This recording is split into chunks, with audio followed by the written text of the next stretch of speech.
तरह से कल उनको पीटा है वो 1974 के आंदोलन की याद दिलाता है। और 1974 के आंदोलन का जो परिणाम हुआ वही परिणाम दिल्ली से लेकर अन्य सूबे में भाजपा की सरकार जाने वाली है।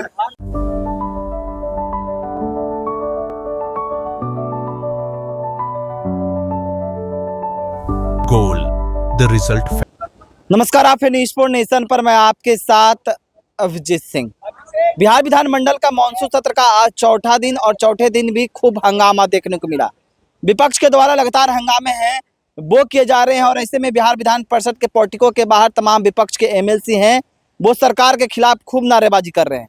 जिस तरह से छात्रों पर लाठीचार्ज की गई और छात्र हैं वो मुद्दे को लेकर सड़कों पर उतरे हुए हैं। इन मुद्दे को लेकर आज तमाम विपक्ष के एमएलसी हैं वो सरकार के खिलाफ प्रदर्शन कर रहे हैं और कह रहे हैं कि मेधा चोरी करने वाली ये सरकार है और इस सरकार को बदलनी है।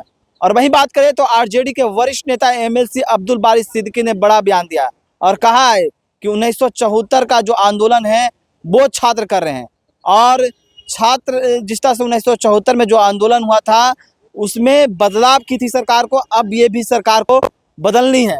क्या कुछ करें अब्दुल बारी सिद्दीकी तमाम विपक्ष के नेता छोड़ जाते उनके तमाम बयानों के साथ। आंदोलन की शुरुआत हुई थी उसका परिणाम आप जानते हैं, दिल्ली से लेके पटना तक की सरकार बदली थी और उस वक्त भी मुद्दा था शिक्षा नीति में आमूल चूल परिवर्तन। और अभी पूरे देश में जो मेधा चोरी की जा रही है और मेधा चोर जो गद्दी पर बैठे हुए हैं, आज जो है पूरा देश का छात्र, नौजवान, युवा आंदोलित है और वो सोच रहा है, समझ रहा है कि उसकी मेधा की चोरी की जा रही है और बैकडोर से चोर लोगों को उसमें लाया जा रहा है। कहा जा रहा है कि विपक्ष के द्वारा राजनीति की जा रही है इस पूरे मुद्दे को लेकर। अच्छा, ठीक, सत्ता पक्ष का राजनीति, हम राजनीति करने के लिए नहीं यहाँ की झाल बजाने के लिए।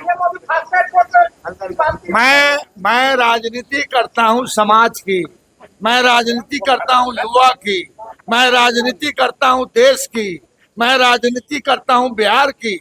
और बिहार के युवा जब अपना आंदोलन करते हैं तो सत्ता के मद में मदान सरकार ने जिस तरह से कल उनको पीटा है वो 1974 के आंदोलन की याद दिलाता है।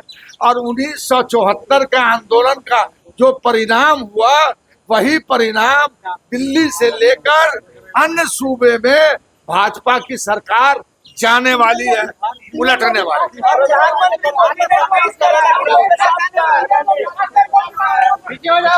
देख लीजिए कि कल पूरे बिहार के छात्र जब सड़कों पे उतरे हुए थे अपनी मांगों को लेकर के, तो पूरे कल पटना की सड़कों को रण क्षेत्र बना दिया गया था।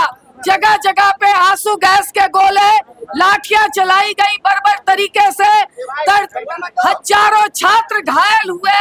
मगर यह सरकार आज 100 से ज्यादा छात्रों के ऊपर केस दर्ज करके उन्हें न्यायालय भेजने का काम कर रही है, जो सरासर गलत है, तानाशाही है। हम सम्राट चौधरी और मोदी जी से सवाल पूछना चाहते हैं कि आपको देश के सामने माफी मांगना होगा, बच्चों से माफी मांगना होगा और उनसे उनकी मांगों को माननी होगी।